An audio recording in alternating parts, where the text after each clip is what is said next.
Le voy a dar ahora el uso de los micrófonos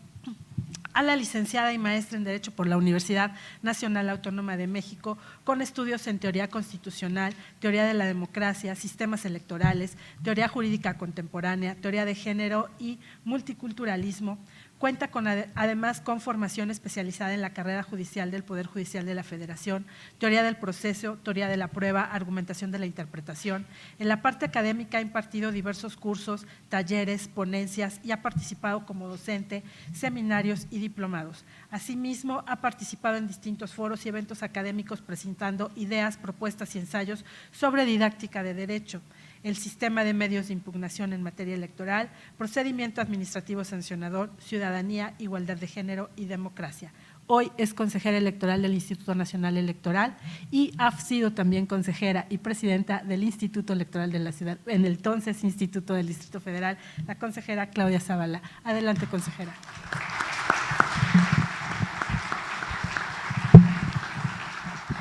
Muchas gracias, muy buenos días a todas y a todos. Por supuesto, es un gusto para mí nuevamente estar aquí participando en esta institución a quien tanto quiero, igual que al INE. Mi corazón se ha fragmentado en varias instituciones, pero el instituto es una de ellas, el Instituto Electoral ahora de la Ciudad de México. Gracias, consejero Bernardo, por la invitación a las y los consejeros del instituto en general, por permitirme participar y sobre todo gracias a todas y todos ustedes que están aquí hoy en un tema que nos convoca de manera tan relevante en un análisis comparado en nuestra gran Latinoamérica para ver y aprender y corregir lo que se tenga que corregir y para proyectar lo que se tenga que proyectar en un tema tan importante como es la participación ciudadana, porque precisamente es lo que implica el que cada uno de nosotros nos apropiemos de ese espacio público, participemos en él, construyamos o deconstruyamos en él. Y esa creo que es uno de los grandes temas y relevancias de esta mesa, de esta reflexión. Yo siempre he dicho que si nosotros levantáramos las manos, veríamos que somos una gran familia electoral y yo espero que ahora en este espacio que es más céntrico, porque cuando estamos en el sur de verdad que somos los mismos de la materia electoral, pues estemos integradas más personas que estén fuera de nuestras instituciones, porque con las y los ciudadanos es con quienes queremos trabajar y participar en esta gran misión. La gran misión, hay un proyecto que nos invita a todos, que es a México, a las mexicanas, a los mexicanos, a construir un modelo diferente que desde mi punto de vista y ahora con las ideas que escribí, creo que se está germinando y ha sido muy evidente y con los jóvenes. Entonces, voy a presentarles unas ideas, yo presento también ideas y aprendo mucho, ya me llevo muchas ideas de lo que he escuchado en esta mesa, pero me voy a centrar en un contexto y ahorita que tenemos. Yo coincido totalmente con Norberto Bobbio, con nuestro maestro, cuando afirma que un buen indicador para medir el desarrollo de las democracias no es ya el número de personas que tienen derecho al voto, sino el número de sedes, distintas por supuesto al ámbito electoral, en las que las y los ciudadanos pueden participar y decidir sobre los asuntos que les son comunes. Y es que entender la democracia como un simple procedimiento de designación de funcionarios y representantes políticos limita con mucho los alcances de esta forma de organización política y social que, si bien es y seguirá siendo imperfecta por el simple hecho de que somos nosotras las personas las que le damos operatividad, para mí resulta ser la más disponible y efectiva hasta hoy. Quiero iniciar mi participación diciendo que en estos tiempos de cambios políticos vertiginosos y de mayores contextos de exigencia pública, cada que se aborda el tema de los mecanismos de democracia directa o cada que se habla de los ejercicios de participación ciudadana, casi siempre se alude a una pretendida crisis de la democracia representativa, que si bien no goza por ahora de un buen prestigio debido a los excesos de las clases políticas, particularmente, hay que decirlo, de las partidocracias, no me parece que esté ni remotamente en una situación terminal. Una muestra de ello fueron las pasadas elecciones federales de 2018, en las que millones de mexicanas y mexicanos trascendieron el ambiente de desconfianza, el ambiente de enojo, de animadversión que privó antes y durante las campañas. Y en lugar de sucumbir a esa tentación que significa la apatía, tomaron la democracia en sus manos. Se informaron, contrastaron, debatieron, nos cuestionaron a las autoridades electorales, a los partidos políticos, a todo, pero también se dieron a la tarea de verificar aquellas noticias que desinformaban o las que llamamos noticias falsas. En fin, llevaron a cabo el proceso de deliberación.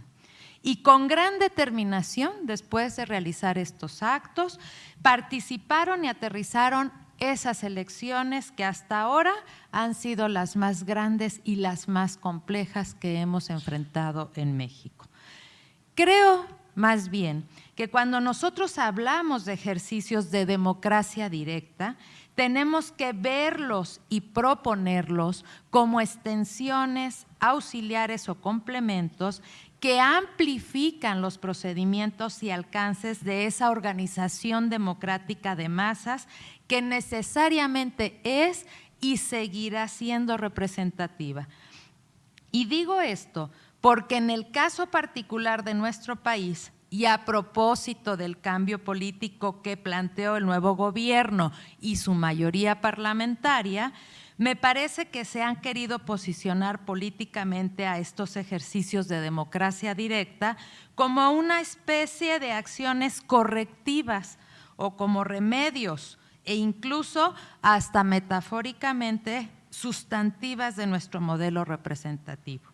cuando lo que en realidad se necesita es construir un modelo electoral más identificado con la ciudadanía que con la partidocracia. Un ejemplo de lo que acabo de mencionar es que después del proceso electoral 2018, y aún y a pesar de que en nuestra Constitución existen mecanismos de democracia directa como el referéndum, el plebiscito, la consulta pública y la iniciativa popular, se realizaron 2 ejercicios de consulta abierta a los que, como parte de una estrategia para fortalecer el discurso de cambio político, se les dio, sin ningún sustento en el orden legal y constitucional,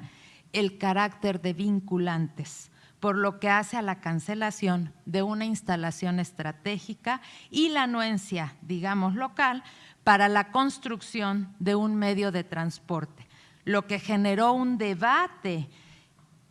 con la oposición y la comentocracia, que desde mi perspectiva no ayuda a fortalecer la cultura democrática. Estos 2 casos son ejemplos de cómo se pueden utilizar políticamente los ejercicios de democracia directa en beneficio no necesariamente de la ciudadanía, sino del poder. Pero esto significa que Claudia Zavala esté en contra de los mecanismos de democracia directa. De ninguna manera. Es al contrario. Yo creo que estos mecanismos son indispensables para profundizar el ejercicio de los derechos y en particular el de los derechos político-electorales de la ciudadanía,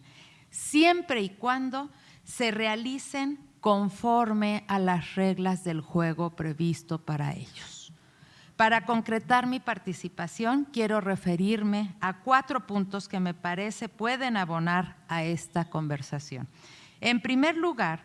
creo que una prioridad que puede parecer elemental o demasiado obvia, pero que no se ha realizado con la profundidad necesaria, es hacer muy, pero muy en serio el trabajo de la pedagogía de los derechos. De la mano, por supuesto, del sistema educativo nacional, en el que se informe, se explique y se promueva entre las personas, uno, que la democracia no es cosa exclusiva de los políticos, sino principal y fundamentalmente de las y los ciudadanos. Es decir, que en una democracia los que mandan en un flujo de poder de las bases a la cúspide son las y los ciudadanos. Dos, que la democracia no se agota en los procesos electorales y que ésta sirve para participar, para aportar, para disentir y para decidir en los más variados asuntos relacionados con la vida pública nacional, local o incluso de la más cercana, que es nuestra propia comunidad. Y tres, que la democracia es un régimen de convivencia cuyo valor supremo es el derecho a disentir y a pensar diferente. Si esta pedagogía de los derechos de gran alcance, sin esta pedagogía, me parece que no se promueven adecuadamente el principal reto, que no es otro que el fortalecimiento de la cultura democrática. En segundo lugar, es indispensable revisar, a la luz de la experiencia concreta, los requisitos establecidos en las legislaturas para las candidaturas independientes, para la consulta popular, para las iniciativas ciudadanas y para ampliar los mecanismos de participación ciudadana. No me voy a extender porque Alexander ya nos ha señalado varias cuestiones que tenemos. La experiencia, al menos en la elección presidencial, nos evidenció que los requisitos establecidos para alcanzar una candidatura presidencial son automáticamente imposibles de cumplir.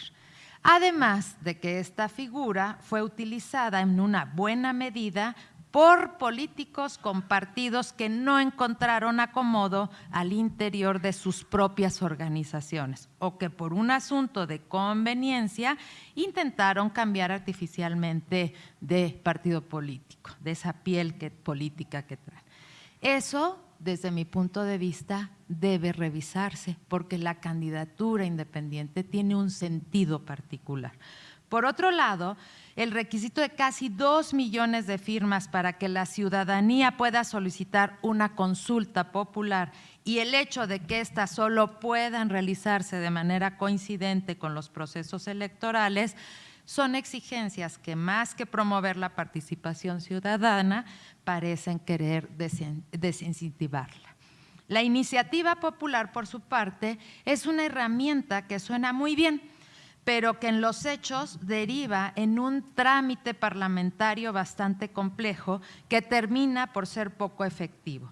Creo que de 2012 para acá ha habido 11 iniciativas ciudadanas y solo ha prosperado una, la de 3 de 3, que fue encabezada por grupos con capacidad para movilizarse. Por lo que hace a los ejercicios de participación ciudadana, es indispensable que se definan desde la lógica de la ciudadanía y no de la autoridad política que tiende a quererlos utilizar como mecanismos legitimadores, que tiende a apoderarse de ellos. Como tercer punto, creo que el futuro de la participación política ciudadana en clave democrática estará significativamente relacionado con las TICs, con la tecnología. Las facilidades que estas herramientas nos ofrecen son enormes y no solamente por el alcance, por la comodidad, la oportunidad, el acceso a todo tipo de información y la posibilidad de convertirse en una gran comunidad en donde se puede deliberar respecto de muchos temas, sino porque la sociedad red, en esa sociedad la libertad es mucho más amplia, porque la inmediatez es mucho mayor. No obstante, sí creo que debemos recordar que la libertad sin reglas puede llevarnos a la supremacía del más fuerte y no necesariamente del más razonable. Cuando por razonable quiero significar todo lo que nos pueda ubicar en escenarios y relaciones sociales en donde prevalezca la paz y el interés público. Y es que tenemos que hacernos cargo de que en la sociedad red el fenómeno del poder no se expresa de la misma manera que en la vida cotidiana. En la sociedad red, el fundamento del poder no descansa precisamente en la legitimidad democrática, sino en la capacidad de ciertas corporaciones para imponer a la sociedad sus significados, es decir, su versión de los valores relevantes de acuerdo con sus propios intereses. No me quiero extender más sobre este punto, porque creo que si bien todos podemos coincidir que la tecnología, las TICs, son herramientas que pueden favorecer la participación política ciudadana, también coincidimos en que al final del camino no es la tecnología, sino la cultura política lo que resulta medular para esa comunicación. Participación ciudadana